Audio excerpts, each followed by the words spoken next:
Alright, hey, welcome to Tribulation 515, 2011. Today is Sunday, November 23rd, 2014. It is early in the morning, 8 o'clock, 8 a.m. It's chilly out, but the winds have died down. The storm has subsided. I have survived my first night in the belly of the beast known as Amazon. I went there last night to get orientated, so I spent 6 hours in their facility having my mindset readjusted, mostly to the safety protocols that Amazon and the company, the temporary agency that I'm working for, Integrity, they were both pushing it really hard because they don't want you to violate any of these safety codes. And Amazon is a big, huge, square warehouse, and when you're going through the safety protocols, everything is basically squares or warning diamonds, like hazardous materials. But you're constantly looking at the floor. All the tape is on the floor. The tape tells you where you can stand and where you can't stand, where you can walk, where the powered industrial tools can go and whatnot. And that's where it is kind of amazing, man, because when you go into the maze, back into Babylon, the 3D carnal manifestation known as the planet we live on, mankind in that factory, they think it's awesome in the Amazon warehouse. They want you to be amazed, but I'll tell you what, the amaze is off, at least for me. It was never really on. I wanted to be amazed, but I spent almost 20 years at Apple Computers, so big ass buildings with lots of conveyor belts. Hey, that's yesterday's news, but they bring the new recruits through, and it's like, look at how amazing this process is, and follow the process. Don't think outside the box, don't step over the line. But I feel like Jonah. He was told to go to the city of Nineveh. He didn't really want to go there. And he tried to kind of run away. He got on a boat, and there was a big-ass storm.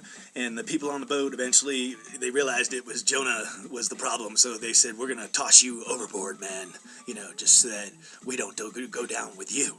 And when they tossed him overboard, he was swallowed up and went into the belly of the whale for 3 days of bemoaning, where he prayed to God saying, get me the hell out of here.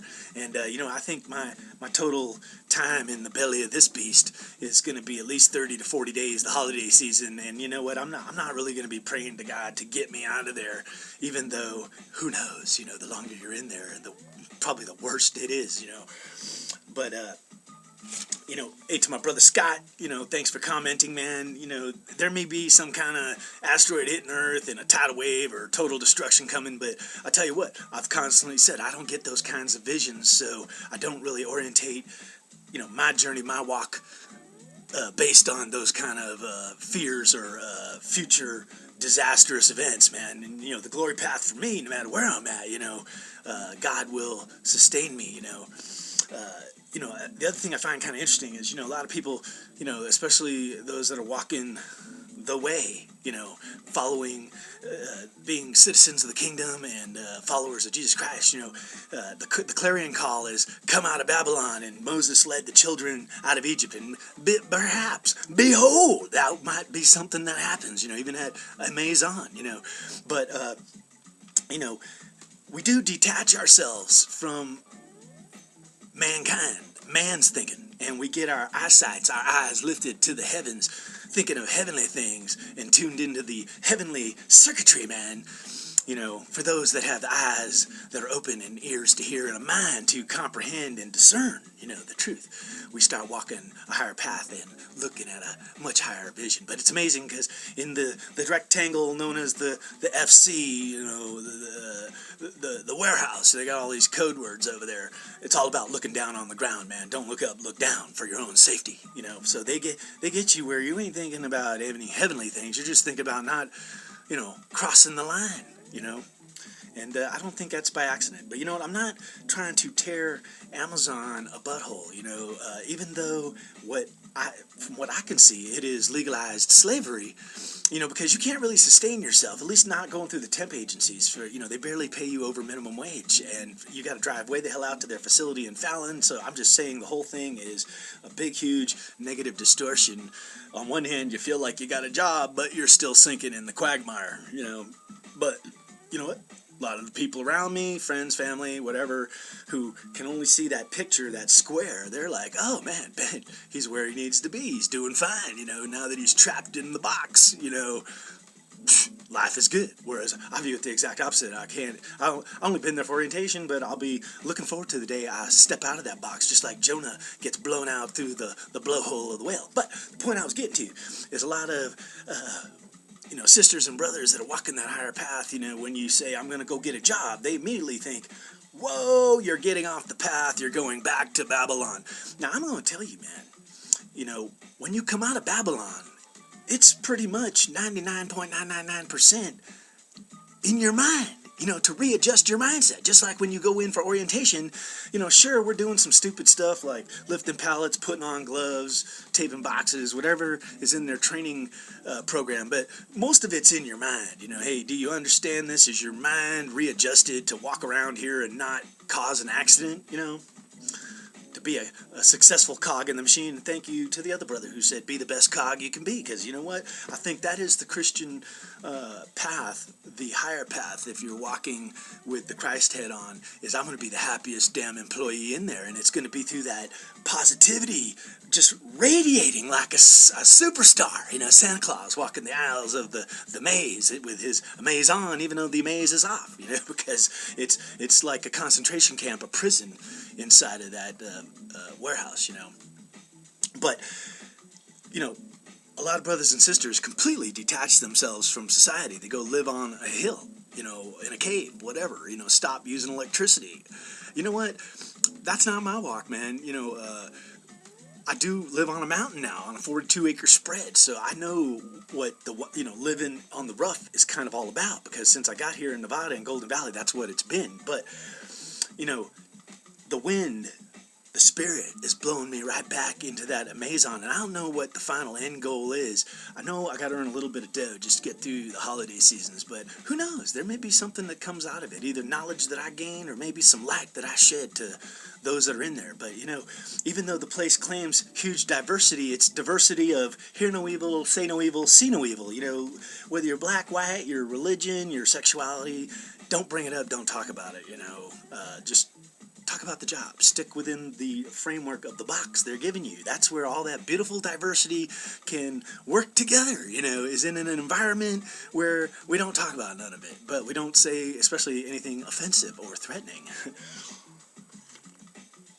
But I will tell you that, in my mind, that as you learn to walk the path, the straight and the narrow, coming out of Babylon is a mental thing.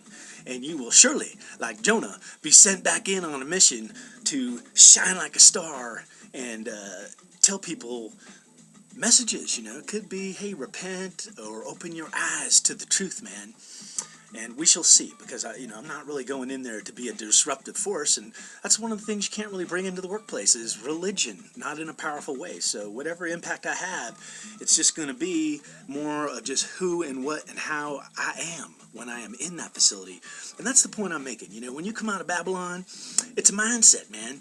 That doesn't mean you never go into a food store or you don't have a job. And, a lot of brothers and sisters that mock or, try and point the finger at other brothers and sisters where they say, oh, you're going back to work, you're going back into Babylon. They just don't see the fullness of things, man, because in the kingdom of God, you could be asked to walk, see, hear, and do anything, man. So it's all about doing it with positivity, man, because that's the kingdom, man. Even possibly delivering some kind of doom scenario with a smile on your face, because it ain't you doing it, and basically it isn't even God doing it. It's him just telling you your own foolish actions are bringing about the doom.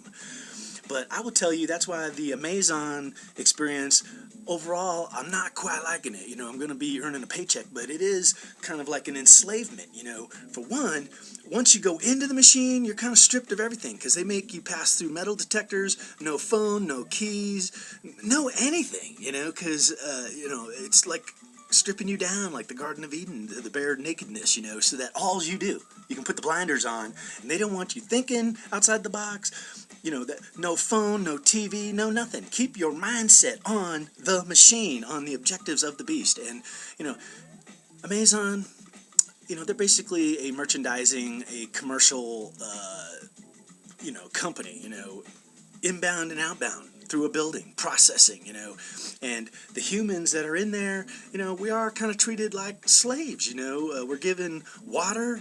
There's some kind of money conversion thing in the break room, which I don't know what's going on with that. Even our paychecks, man. Nowadays, you know, I'll be surprised when I get my paycheck because through all the electronic mumbo jumbo, you know, nowadays I don't even have a bank account, so they gave me some kind of a plastic pay card and said, use this, your money will be here, you know, we shall see. But, you know, I am now in the belly of the beast, and the amaze is off, you know. A bunch of conveyors and workstations, and who cares if they got flat panel screens everywhere. They don't give you any seats to sit down on. They tell you you're going to walk 12 to 20 miles through this warehouse because I'll tell you what, the machine, the computer, you know, that's what I used to do for a living at Apple Computer. I was an efficiency.